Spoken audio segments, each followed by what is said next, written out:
కంటికి కాటుక ఎందుకు పెట్టుకుంటారు? అసలు కారణం ఏంటి ఇప్పుడు చూద్దాం. హిందూ ఆచారాలు, సాంప్రదాయాలలో కాటుకను సౌందర్య, ఆధ్యాత్మిక కారణాల కోసం కళ్ళకు పూస్తారు. ఇది స్త్రీలు ఎక్కువగా పెట్టుకుంటారు. అలాగే శిశువులకు కూడా పెడుతూ ఉంటారు. హిందూ పురాణాలు ఈ కాటుక గురించి ఏమి చెబుతున్నాయో ఇప్పుడు చూద్దాం. కాటుక అదృష్టానికి చిహ్నంగా పరిగణించబడుతుంది. ముఖ్యంగా హిందూ వివాహ వేడుకలలో దీవెనలు, శ్రేయస్సును తీసుకురావడానికి కళ్ళకు కాటుక ఉపయోగించబడుతుంది. అందుకే కాటుక ధరించడం సాంప్రదాయంగా వస్తుంది.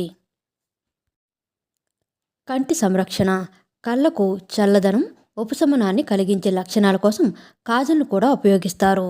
ఇది ఒత్తిడి, చికాకును తగ్గించడంలో సహాయపడుతుంది. కఠినమైన సూర్యకిరణాల నుండి సున్నితమైన కంటి ప్రాంతాన్ని రక్షించడానికి కాజల్ను ఉపయోగిస్తారు. సౌందర్య మెరుగుదల, కాజల్ అనేది కంటి అలంకరణలో సాంప్రదాయ రూపం.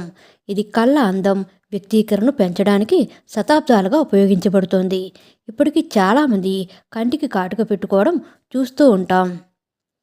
ఆయుర్వేద ప్రయోజనాలు, కంటి సంరక్షణ, శ్రేయస్సులు, దాని సంభావ్య ప్రయోజనాల కోసం కాజల్ను ఆయుర్వేద పద్ధతిలో కూడా ఉపయోగిస్తారు. కాజల్ను తరచుగా ఇంట్లో నెయ్యి దీపంలోని మసితో తయారు చేస్తారు. ఇది చాలా సులభమైన పద్ధతి. ఫ్రెండ్స్, మా వీడియోస్ కనుక మీకు నచ్చినట్లయితే లైక్ చేయండి, షేర్ చేయండి, సబ్స్క్రైబ్ చేయండి. మరిన్ని మంచి వీడియోస్ కోసం నోటిఫికేషన్ ఆన్లో పెట్టుకోవడం మర్చిపోకండి. Please support us. Thank you so much.